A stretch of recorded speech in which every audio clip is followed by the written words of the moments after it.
We are remembering our dear friend today, a man who made us all laugh.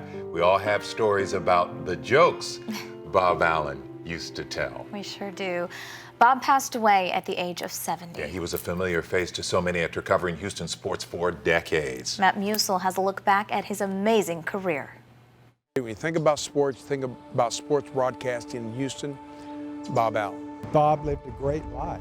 He really did. He lived the life that every sports fan would want to live. The Chronicle said that when Schaub gets healthy, he's going to be the starter. That's nuts! Sports allows people to have a voice, but sometimes there's one voice that stands out the most. Bob Allen was that voice.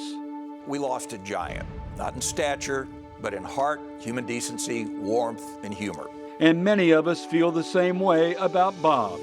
The players, teams, and stadiums have come and gone, but for nearly 40 years, Bob was a constant.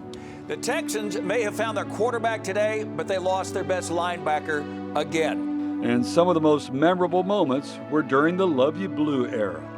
Early this week, he got a call from Wade Phillips.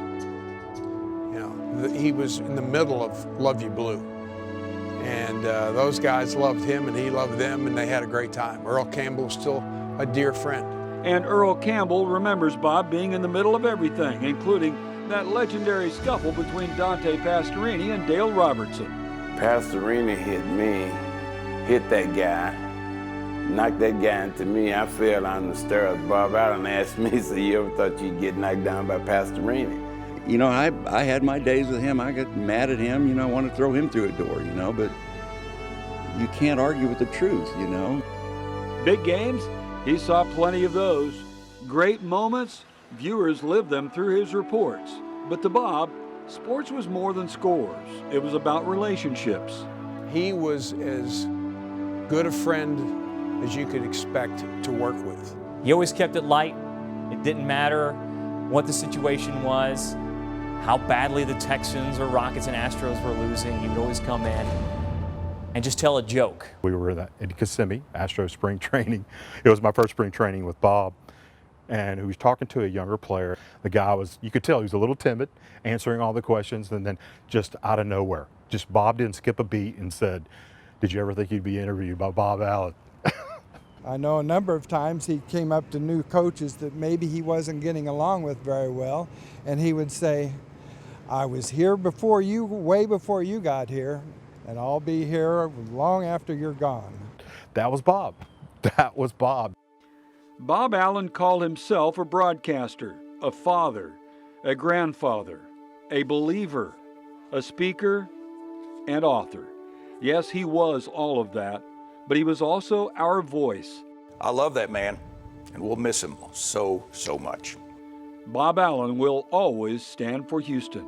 He always told me that no matter what anybody tells you, just be yourself. Be who you are. Don't let anybody change you. I do consider him a legend, and I would tease him about that, and I would call him that, but he was a great guy. He really cared about covering sports and covering sports the right way. I just can't express how good he was and what a relationship Bob and myself had. I loved him like a brother, and you know, he'll always be special to me. He always will. He's going to be missed. Houston will miss Bob Allen. We'll have more from Texans camp later on. Bob Allen, third.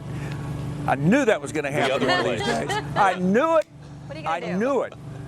KHOU 11 Sports. Bob Allen was on Houston TV for 40 years, but he also devoted a lot of his time to Special Olympics and the Sunshine Kids. He found out a couple of weeks ago that his cancer had returned, and he spent his final days surrounded by family members. I first met Bob when I came to KHOU 11 36 years ago, and we competed hard against each other for many years. But also during that time, we became good friends. People never knew this, but through the years, when he was at KTRK, Bob would call me from time to time to compliment me on different stories and reports that I had done. He always encouraged me when we competed against each other, and then more recently, when we worked together. I'll never forget that encouragement or his $1 million smile. And like many of you, I'll never forget our friend Bob Allen. Rest in peace, buddy.